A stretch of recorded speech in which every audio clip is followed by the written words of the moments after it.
ტელერადიო კომპანია Georgian Times-ი წარმოგიდგენთ.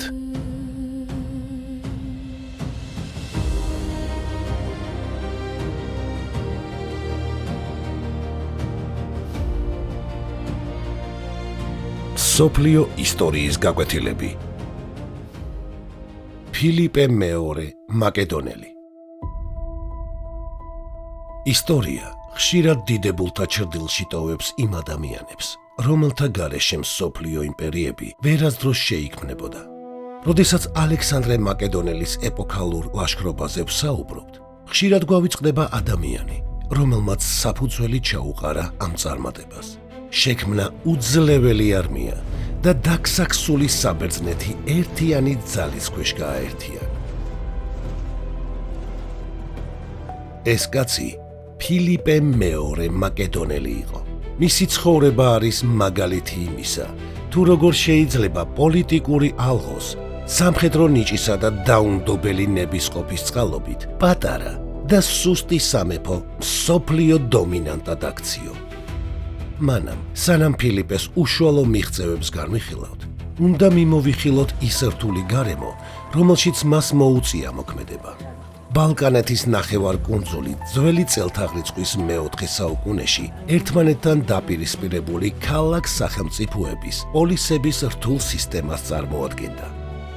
ათენი, სპარტა და თებე მუდმივად იბრძოდნენ ლიდერობისთვის, რაც საბერძნეთს პოლიტიკურად ასუსტებდა. მიუხედავად შიდა ომებისა, ეს იყო კულტურის, ფილოსოფიისა და დემოკრატიის ოქროს ხანა, სადაც ხელოვნება და მეცნიერება უმაღლეს მწვერვალებს აღწევდა. ბერძნული სამყაროს მთავარი საფრთხე აღმოსავლეთიდან მოდიოდა. სპარსეთის იმპერია მუდმივად ცდილობდა ბერძნული პოლისების საქმეებში ჩარევას, ხან ოქროთი და ხანაც სამხედრო ძალით, რათა არ დაეშვა მათი გაერთიანება. სწორედ ამ ქაოსისა და მუდმივის საფრთხის ფონზე ჩრდილოეთში ყალიბდებოდა ახალი ძალა, რომელიც საბერძნეთის ბედს სამუდამოდ შეცვლიდა. მაკედონია იმ დროს ბერძნების მიერ აღქმული იყო როგორც ნახევრად ბარბაროსული და განაპირა მხარე. სამეფო მუდმივად განიცდიდა მეზობელი ტომების, ილირიელებისა და თრაკიელების თავდასხმებს. როდესაც ძველი წელთაღრიცხვით 359 წელს ფილიპე მეორე ტახტზე ავიდა, მდგომარეობა კრიტიკული იყო. ქვეყანა დანგრეული, ხოლო არმია დემორალიზებული ხვდებოდა მტრებს. ფილიპემ კარგად იცოდა, რომ ძალაუფლების შესანარჩუნებლად პირველ რიგში ფუნდამენტური სამხედრო რეფორმები იყო საჭირო. მან დაიწყო არმიის სრული გარდაქმნა. სწორედ ფილიპემ შექმნა ცნობილი მაკედონიური ფალანგა, სადაც ჯარისკაცები შეიარაღებულნი იყვნენ 6 მეტრიანი შუბებით. ამ ინოვაციამ მაკედონური ქვეითი ჯარი პრაქტიკულად დაუძლებელ კედლად აქცია, რომლის გარღვევაც ნებისმიერი მტრისთვის შეუძლებელი ხდებოდა. გარდა ქვეითებისა, მან უდიდესი ყურადღება დაუთმო კავალერიას, რომელიც იმ დროისთვის ერთ-ერთ ყველაზე ეფექტურ დამრტყმელ ძალად იქცა. ფილიპემ ასევე პირველმა დაიწყო ალყის საინჟინრო მანქანების, კატაპულტებისა და სატყორცნი აპარატების ფართოდ გამოყენება, რამაც მას საშუალება მისცა აეღო მანამდე მიუვალი ქალაქები. ფილიპე მხოლოდ ბრძოლის ველზე არ იმარჯვებდა, იგი პოლიტიკაშიც ზუსტად მოქმედებდა. მან დიდგვაროვანთა შვილები თავის კარზე შეკრიბა და ამ გზით მათი ერთგულება საკუთარ ძალაუფლებად აქცია. პარალელურად მან დაიწყო ოქროს საბადოების ათვისება პანგეუმის მთაზე, რამაც მას საშუალება მისცა მოეჭრა საკუთარი მონეტა. ფულით ისახერხებდა მტრების მოსყიდვას, კავშირების დამყარებას და დაქირავებული ჯარის შენახვას. მისი პრინციპი მარტივი იყო. სადაც ვერ შევიდოდა ჯარისკაცი, იქ შევიდოდა ოქროთი დატვირთული ვირი. ეს ტაქტიკა მას ეხმარებოდა ბერძნული ქალაქების შიდა საქმეებში ჩარევასა და გავლენის მოპოვებაში. მისი პოლიტიკის მთავარი მიზანი საბერძნეთის სრული კონტროლი იყო. ფილიპე ნაბიჯ-ნაბიჯ აფართოებდა საზღვრებს. მან დაიპყრო თესალია და აქტიურად ჩაება ეგრეთ წოდებულ მესამე წმინდა ომში.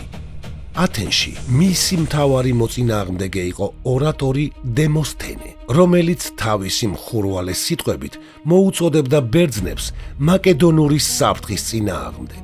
თუმცა ბერძნული პოლისების დაგსაქსულობამ ფილიპეს საქმე გაუადვილა. გადამწყვეტი მომენტი ძველი წელთაღრიცხვით 328 წელს დადგა ქერონეის ბრძოლაში. აქ ერთმანეთს დაუპირისპირდნენ მაკედონური ძალები და ათენ-თებეს გაერთიანებული არმია. ამ ბრძოლაში პირველად გამოიჩინა თავი 18 წლის ალექსანდრე, რომელიც მარცხენა ფლანგის კავალერიას მეთაურობდა. ფილიპეს სტრატეგიულმა ნიჭმა და ფალანგის სიმტკიცემ მაკედონიას ბრწყინვალე გამარჯვება მოუტანა. ამ დღიდან საბერძნეთმა დამოუკიდებლობა დაკარგა და ფილიპეს მორჩილების ქვეშ გადავიდა. მან შექმნა კორინთოს კავშირი, სადაც თავად გახდა ჰეგემონი. ამ პერიოდს უკავშირდება ერთი საინტერესო ისტორიული ეპიზოდი, რომელიც კარგად აღწერს მაშინდელ ვითარებას.